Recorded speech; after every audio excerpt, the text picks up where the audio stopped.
திருவள்ளூர் மாவட்டம் பொன்னேரி அருகே பழவேற்காடு கூட்டு குடிநீர் திட்ட குழாயில் ஏற்பட்ட உடைப்பால் லட்சக்கணக்கான லிட்டர் குடிநீர் வீணாக சாலையில் ஓடியது.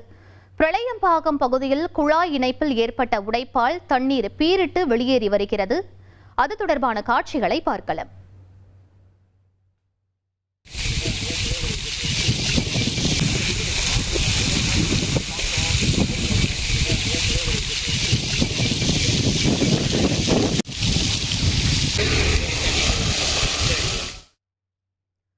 குடிநீரை சேமிக்க கூறும் அதிகாரிகள் இப்படி வீணாகும் தண்ணீரை தடுக்க நடவடிக்கை எடுப்பதில்லை என பொதுமக்கள் குற்றம் சாட்டினர். உடைப்பை உடனடியாக சரி செய்து குடிநீர் விநியோகத்தை சீரமைக்கவும் கோரிக்கை விடுத்தனர். இனி செல்லும் இடமெல்லாம் செய்தி. தந்தி டிவியின் வாட்ஸ்அப் சேனலை ஃபாலோ பண்ணினா செல்லருக்கும் இடமெல்லாம் செய்தி. இதோ QR கோட் இப்பவே ஸ்கேன் பண்ணுங்க, ஃபாலோ பண்ணுங்க.